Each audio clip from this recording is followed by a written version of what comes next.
Episode 16 చెంగల్వ పూదండ. క్రితం ఎపిసోడ్లో కృష్ణ తన తండ్రి ఒక సంస్థానాధీశుడు కావడం వల్ల తన అదృష్టం గురించి, అక్కడే ఉన్న కూలీల తమ పని నిర్లిప్తతతో చేసుకోవడం గురించి ఆలోచిస్తూ ఉండగా కూలీల్లో కలకలం చూసి అటుగా వెళ్తాడు.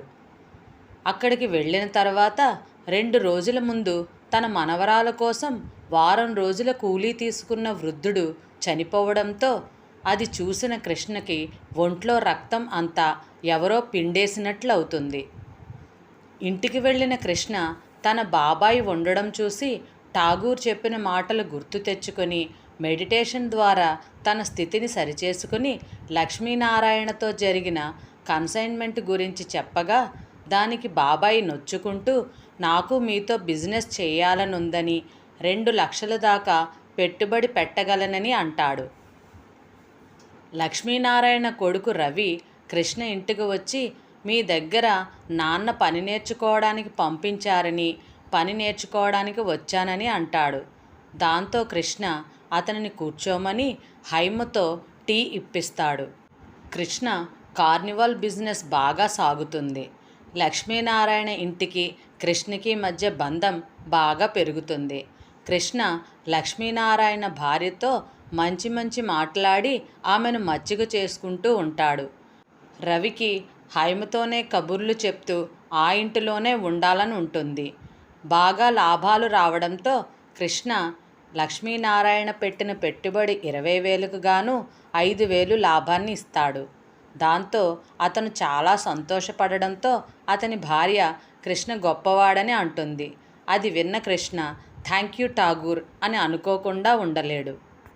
ఇన్ని రకాల వ్యాపారాలు ఒక్కడే నిర్వహించడం, అమితంగా లాభాలు సంపాదించడం ఊళ్ళో బిజినెస్ వర్గాల్లో సంచలనం కలిగించింది. ఎంతోమంది చేతులు కలపాలని చూశారు, కానీ ఎవ్వరినీ దగ్గరకు రానివ్వలేదు. లక్ష్మీనారాయణతోటే 2-3 కాంట్రాక్టులు కలిసి నిర్వహించాను. నేను పెట్టుబడి పెట్టినదంతా వచ్చేసింది. దాదాపు నిజంగా ఇది చాలా గొప్ప విషయం. ఇంత ఇంటర్నల్ రేట్ ఆఫ్ రిటర్న్ మామూలు బిజినెస్లలో ఉండదు. ఎంత డబ్బు వచ్చి పడుతున్నా నాకు మానసికంగా ఆనందం లేకుండా పోయేది. ఎందుకో తెలీదు, భరించలేనంత ఒంటరితనం నన్ను ఆవరించింది.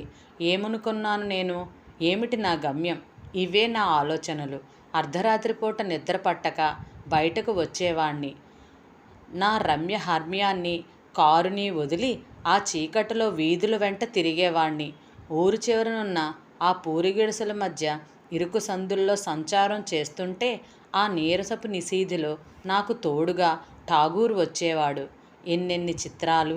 కటిక నేల మీద చలిలో ముడుచుకుని పడుకున్న వాళ్ళు, అస్థిపంజరం లాంటి తల్లి స్తనాన్ని పాల కోసం కుడుస్తూ ఏడ్చే పసివాళ్ళు, చారలు కట్టి కన్నీళ్లు లేత చెక్కిళ్ళ మీద మాసికలుగా ముద్రపట్టిన పిల్లలు. ఎవరో కవి అన్నట్టు నేను చూశాను. నేస్తం, నిజంగా మూర్తీభవత్ దైన్యాన్ని, హైన్యాన్ని, క్షుత్రిత్రాశు కల్లోల నీరధుల్ని, గశ్చత్ సవాకార వికారుల్ని. ఇది ఏ నాగరికతకు ఫలశ్రుతి? ఏ విజ్ఞాన ప్రకర్షకు ప్రకృతి? ఈ కృత్రిమ వేషాన్ని అభినయించలేకపోతున్నాను. ఫోమ్ బెడ్ నాకు సుఖాన్ని ఇవ్వడం లేదు. జైలు గోడల మధ్య జన్మించి అక్కడే విద్యాభ్యాసం పూర్తి చేసుకుని ఒక్కసారిగా బయటకొచ్చి నా చుట్టూ ప్రపంచాన్ని చూస్తుంటే నాకు కనబడింది ఏమిటంటే, ఠాగూర్, ఎక్కడున్నావు ఠాగూర్? నీ ఈ చైతన్య చిత్రాన్ని ఇలా ఒంటరిగా ఈ అడవిలో వదిలేసి ఏం సాధిద్దామని ప్రకృతిలో దాక్కున్నావు? ఒకరోజు రాత్రి 12ంటికి అకస్మాత్తుగా మెలకువ వచ్చింది. ఆ రోజు పార్టీ ఇచ్చాను. డిన్నర్ పూర్తయ్యేసరికి 10 అయింది. బ్రిటన్కి పంపే పీచు కాంట్రాక్ట్ మీద సైన్ చేసింది ఆ రోజే. దాదాపు 15 లక్షలకి కాంట్రాక్ట్. అందులో 1,00,000 నాది, 1,00,000 లక్ష్మీనారాయణది. మిగతాది బ్యాంక్ ఫైనాన్స్ చేసింది. ఆ సందర్భంలో జరిగిన పార్టీ అది. అందుకే కొంచెం గాఢంగా నిద్ర పట్టేసింది. బయట ఏదో అలికిడి వినబడితే లేచాను. మంచం పక్క జర్నల్స్ పడి ఉన్నాయి. అందులో ఒకటి ముఖ్యమైనది. అందులో ఉన్న వ్యాసం నిజమైతే పౌండ్ అతి కొద్ది రోజుల్లో డీవాల్యూ కాబోతుంది. లైట్ వేయకుండా బయటకొచ్చాను. బాల్కనీలో నిలబడి చీకట్లోకి చూస్తుంది హైమ. చల్లటి గాలి అలలు అలలుగా వస్తుంది. వెళ్ళి రూఫ్ మీద అల్లుకొన్న మాలతీ తీగ పందిరి కింద వేసి ఉన్న చైర్లో కూర్చున్నాను. ఆమె వెనక్కి తిరగలేదు. కానీ అలికిడి బట్టి నేను వచ్చినట్టు గుర్తించి ఉంటుంది. ఆ నిశ్శబ్దపు అర్ధరాత్రి ఆమె అలా ఒంటరిగా నిలబడి శూన్యంలోకి చూస్తూ ఉండడం గమనించగానే నాలో ఆమె పట్ల అనిర్వచనీయమైన ఆప్యాయత పెల్లుబికింది. అది తండ్రికి కూతురి పట్ల కలిగేది లాంటిది కావచ్చు. తన కోసం అలసిపోయిన భార్య పట్ల భర్తకు కలిగేలాంటిదే కావచ్చు. థ్యాంక్స్ హైమా అన్నాను వెనక నుంచి ఆమెను చూస్తూ. ఆమె మాట్లాడలేదు. నేనే అన్నాను, నీకెలా కృతజ్ఞతలు చెప్పుకోవాలో తెలియడం లేదు. ఏ అభిమానంతో నువ్వు ఈ సహాయం చేశావో గాని దానికి ప్రతిఫలంగా నీకు ఏం కావాలన్నా నిరభ్యంతరంగా నిస్సంకోచంగా తీసుకో. ఆమె నెమ్మదిగా నా వైపు తిరిగింది. మసక వెలుతురులో ఆమె బుగ్గలపై కన్నీటి చారల్ని చూసి చప్పున లేచి హైమా అన్నాను విస్మయంతో.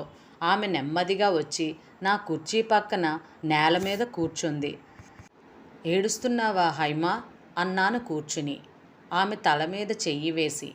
ఆమె మాట్లాడకుండా ఓ నిమిషం ఊరుకుని తర్వాత నెమ్మదిగా అంది, నేను బజారుదాన్నే కావచ్చు, హీనాతిహీనంగా శరీరాన్ని అమ్ముకునేదాన్నే కావచ్చు. అందుకని పాత జీవితాన్ని వదిలిపెట్టి కొత్త జీవితాన్ని మొదలుపెట్టడానికి నాకు అర్హత లేదు బాబుగారు.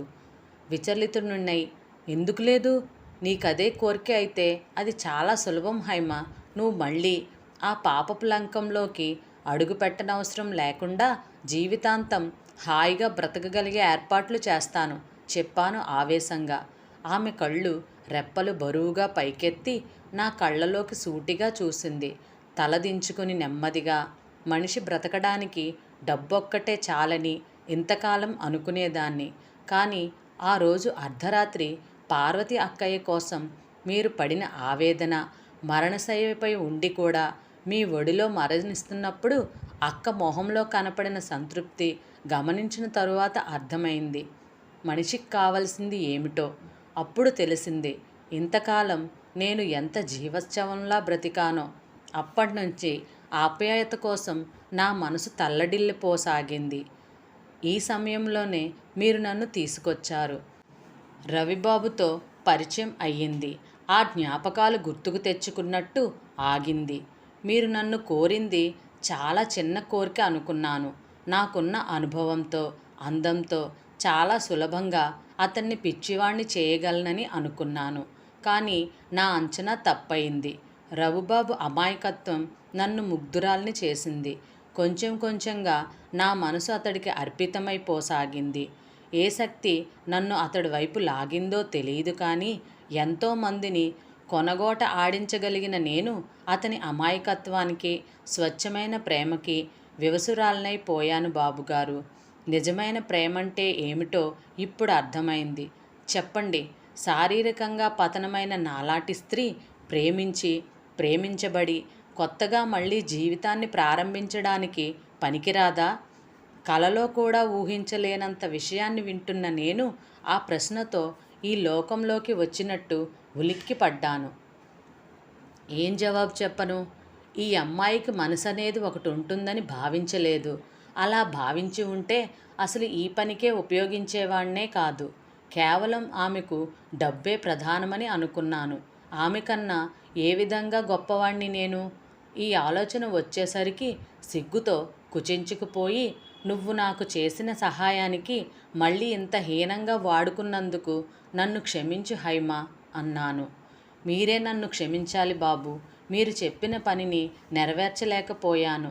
రవిని నేను మోసం చేయలేను బాబు. నన్ను క్షమించండి. కానీ నీ ప్రేమ ఫలిస్తుందా హైమా? ఆమె మాట్లాడలేదు. ఒక నిర్ణయానికి వచ్చాను. నా వింటి అమ్ముల పొదలో ఒక బాణం నిరుపయోగమైంది. అయితే అవని. అంతగా కావాల్సొస్తే ఆమె కోసం ఈ వేట మానుకుంటాను అంతే. అంతేకాని ఈమె ఆశ నిరాశ కానివ్వను. ఈ నిశ్చయానికి వచ్చాక నా మనసెంతో తేలికపడింది. తేలిగ్గా ఊపిరి పీల్చాను. ఇంకీ విషయం గురించి నువ్వు ఆలోచించకు హైమా, అంతా నేను చూసుకుంటాను అన్నాను. ఆమె అర్థం కానట్టు చూసింది. ఇంతవరకు నువ్వు ఎవరో ఎవరికీ చెప్పలేదు. ఇప్పుడు అందరికీ నువ్వు నా చెల్లివని పరిచయం చేస్తాను. అప్పుడిక లక్ష్మీనారాయణకి నిన్ను కోడలిగా చేసుకోవడానికి ఏ అభ్యంతరమూ ఉండదు. పోతే ఈ రహస్యం మనిద్దరిలోనే ఉండిపోతుంది. చివరికి రవికి కూడా తెలియకూడదు. ఆమె తల బాగా కిందికి దించేసుకుని నేలచూపులు చూస్తూ చాలాసేపు ఉండిపోయి తరువాత నెమ్మదిగా అంది. రవికి అంతా చెప్పేశాను. 1000 వోల్ట్ల షాక్ తగిలినట్టు నిశ్చేష్టుడై చాలాసేపటి వరకు తేరుకోలేకపోయాను. ఆమె అంది. అతడిని మోసం చేయడం ఇష్టం లేకపోయింది. ప్రేమలో మోసానికి చోటెక్కడిది బాబుగారు? హిమాలయ శిఖరంలా పెరిగిపోయిన ఆమె వ్యక్తిత్వాన్ని ప్రేక్షకుడిలా చూస్తూ ఉండిపోయాను. నెమ్మదిగా నోరు పెగల్చుకుని, అతడు రవి ఒప్పుకున్నాడా హైమా? నిన్ను స్వీకరించడానికి ఒప్పుకున్నాడా? ఆమె నెమ్మదిగా తల ఊపింది. ఇంకో 10 లక్షల కన్సైన్మెంట్కి ఆర్డర్ వచ్చింది. మొదటి దాని తాలూకు డబ్బు ఇంకా రాలేదు. ఆర్డర్ తిరిగి కొట్టేయటానికి ఇష్టం లేకపోయింది. ఒక ఆర్డర్ అంటే దాదాపు ₹1,00,000 లాభం. ఇంకెవరన్నా పార్ట్నర్స్ తీసుకుందామన్నాను. కానీ లక్ష్మీనారాయణ ఒప్పుకోలేదు. ఇంత లాభసాటి వ్యాపారంలో మెలకువ ఇంకెవరికైనా తెలుసుకుంటే తరువాత కాంపిటీషన్ ఎక్కువ అవుతుందన్నాడు. నిజమే అనిపించింది. డబ్బు రుచి పులికి మనిషి రక్తం లాంటిది. ఇద్దరం బ్యాంక్ ఏజెంటుని కలుసుకున్నాం. పర్సనల్ గ్యారంటీ మీద స్టాక్స్ మీద 10 లక్షలు ఇవ్వడానికి ఒప్పుకున్నాడు. అగ్రిమెంట్ జరిగిపోయింది. కొల్లెట్రల్ సెక్యూరిటీ 60 ఎకరాల భూమి, 2 ఇళ్ళు. ఇంటికి వచ్చి టీ తాగుతూ కూర్చున్నప్పుడు అతడు అన్నాడు, 20 లక్షల అప్పులో ఉన్నాం ప్రస్తుతం మనం. మీకు నిద్ర పడుతుందా? నవ్వి, మనది కాదు బ్యాంక్ డబ్బది అని. ఒకలా అయితే చాలా లాభం వస్తుంది మనం ఊహించిన దానికన్నా అన్నాను ఆలోచిస్తూ. ఎలా? రూపాయి డీవాల్యూ అయితే దాదాపు 10% డీవాల్యూ అయ్యిందనుకోండి. మనకొచ్చే 2 లక్షలు కాక 20 లక్షల మీద ఇంకో 3 లక్షలు లాభం. మొత్తం 5 లక్షలు వస్తుంది. అతడు మొహం ఆనందంతో వెలిగింది. అలాగే గాని అయితే తిరుపతి వెళ్దాం అన్నాడు. కోపాన్ని అసహ్యాన్ని పళ్ళబిగున అదిమి పెట్టుకున్నాను. ఇతడు కోరికనే మన్నించి దేవుడు గాని లాభాలు ఆర్జించి పెట్టాడంటే ఆ రాతి విగ్రహాన్ని బద్దలు కొట్టేయడానికి నిశ్చయించుకున్నాను. అంతలో అతడి భార్య, లేకపోతే మాత్రం వెళ్ళకూడదా ఏమిటి? కాటేజ్ బుక్ చేయండి, సరదాగా అందరం వెళదాం అంది నా వైపు.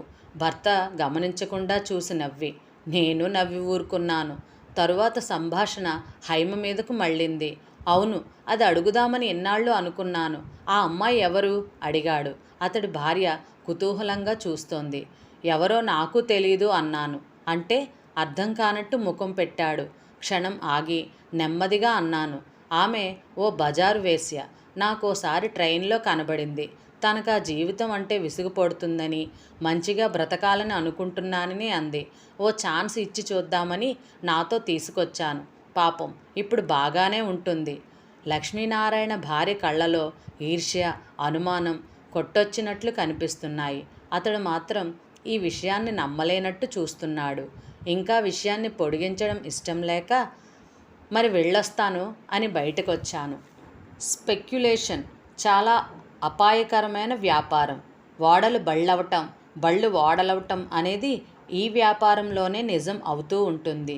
ఈ వ్యాపారంలో ప్రవేశించే ముందు ఆ వస్తువులకు సంబంధించిన చరిత్ర అంతా బాగా తెలుసుకొని ఉండాలి. తెలుసుకున్న తర్వాత అయినా ఏం జరుగుతుందో చెప్పలేం. మనిషి ఊహించలేని చిన్న సంఘటనలేవో జరిగి ధరల్ని కొద్దిగా మారుస్తూ ఉంటాయి. ఆ మార్పు చాలు. వరుసగా 2 నెలలు వర్షాలు పడకపోయేసరికి పసుపు ధరలో వచ్చిన 2 పైసల మార్పు, అంతకు ముందే ఫార్వర్డ్ కాంట్రాక్ట్లోకి ప్రవేశించిన రామయ్య శ్రేష్ఠి అనే లక్షాధికారిని తెల్లవారేసరికల్లా రోడ్ల మీద నిలబెట్టింది. అయితే ఈ స్పెక్యులేషన్ వ్యాపారంలోకి అతడిని పార్ట్నర్గా తీసుకోలేదు నేను. అతనికున్న 3-4 లక్షల ఆస్తితో పెద్ద బెట్టింగులు ఆడించి రిస్క్ తీసుకోదలుచుకోలేదు. నేను కూడా ఎక్కువ బుల్లింగ్ చేయాలనుకోలేదు. ఒకటే ఒక ట్రాన్సాక్షన్ అంతే.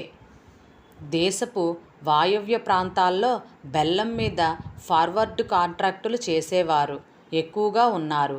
ఈ కాంట్రాక్టుల్లో సరుకు మార్పిడి జరగదు. భవిష్యత్తులో ఒక తేదీని నిర్ణయించుకుని ఆ తేదీ నాటి ధరల్లో తేడాని ఇచ్చుకోవటమే. గత 5 సంవత్సరాలుగా బెల్లం ధరల్లో ట్రెండ్స్ చూశాము. నాకు ప్రాక్టికల్ అనుభవం లేదు. కమర్షియల్ సర్కిల్స్ గురించి తెలీదు. అయితే పుస్తకాల అనుభవమే. నేను ఎదుర్కోబోయేది ఈ వ్యాపారంలో డక్కా మొక్కీలు తిన్న వ్యాపారస్తులదేనని తెలుసు. అందులోనూ ఆ వాయువ్య ప్రాంతపు శ్రేష్ఠులు గాలివాటును బట్టి దేని ధర ఎలా మారుతుందో చెప్పగల అనుభవజ్ఞులు. వారితో పోటీ పడడం అనర్థానికి దారితీస్తుందని నా శ్రేయోభిలాషులందరూ హెచ్చరించారు. వినలేదు నేను. వారెవరికీ లేని గొప్ప వరం నాకొకటి ఉంది. అది ఠాగూర్ నూరిపోసిన ఆత్మస్థైర్యం. పాడిన అడవి అమ్మేశాను. దాంట్లో కొద్దిగా నష్టం వచ్చింది. అయినా దానికి 3 రెట్లు కార్నివాల్ అమ్మటంలో వచ్చింది. కార్నివాల్ పెట్టటం అన్న ఆలోచన నాది. అది ఎంతగా లభిస్తుందో లెక్కలు చూస్తేనే తెలుస్తుంది. కళ్ళు తిరిగిపోయే లాభాలు వస్తున్నాయి. దాని మీద మనిషి బలహీనతకు దాసుడు అయినంతవరకు ఏమీ ఢోకా లేదు.